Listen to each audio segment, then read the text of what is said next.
Je ne suis personne, mais je deviens malgré moi tout le monde à la fois.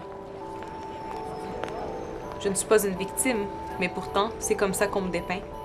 Je ne suis pas une menace, mais dans les médias, on me rappelle régulièrement à quel point je dérange.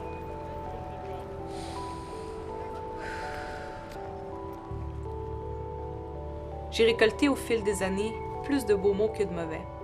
Je m'en suis fait un parapluie flagellant que je ressors sous les coups durs, sous les regards trop insistants. Nous pensons tous connaître la vérité et nous pensons que notre façon de faire est la plus adaptée à la société contemporaine. Trop souvent, on oublie qu'il n'y a pas qu'une seule vérité. Chaque individu possède la sienne. Une vérité qui est adaptée à ce qu'il est. Son parcours, sa personnalité, l'environnement dans lequel il a gravité. N'est-ce pas ce qui rend notre monde aussi passionnant? Je me suis toujours considérée québécoise, mais j'ai appris à mes dépens qu'il fallait que je rame pour le prouver. Si physiquement tu ne rentres pas dans le moule, on te colle une étiquette sur le front. Attention, paquet fragile provient d'ailleurs.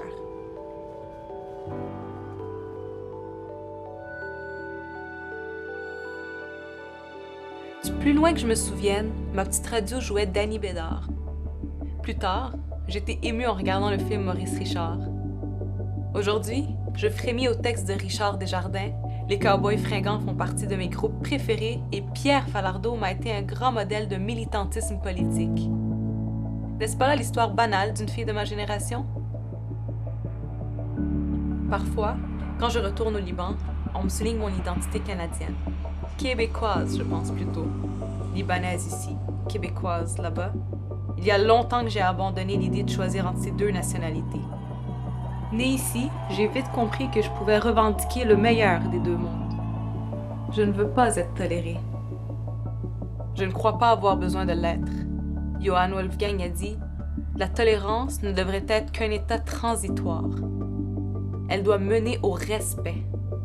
Tolérer, c'est offenser. » Il dit vrai, être toléré, c'est se sentir comme un poids. Un poids dans une société où l'on cherche à se fondre dans les décors, devenir ni plus ni moins comme tous les autres. Les uns n'ont pas à tolérer les autres. Les uns n'ont pas à tolérer les autres. L'identité n'est pas une entité figée. La catégorisation nous confine qu'à une petite case, trop petite pour réellement faire part de l'unicité de chaque individu. Je veux que mon voile soit une facette de ma personnalité, pas sa totalité. Surtout, je ne veux pas que mon voile étouffe mon identité québécoise. L'un ne vient pas nécessairement sans l'autre.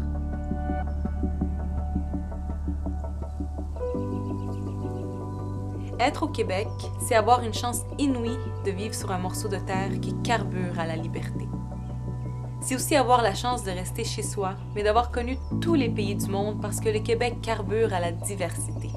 C'est un endroit où il fait bon vivre, où chaque individu est lui-même, avec ses opinions parfois trop crues, ses croyances parfois trop flagrantes, ses différences parfois trop vives.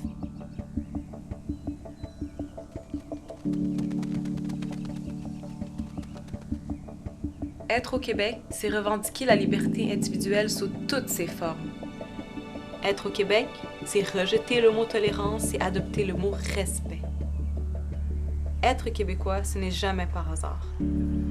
Dans mon cas, je le suis d'abord et avant tout parce que j'ai choisi de l'être.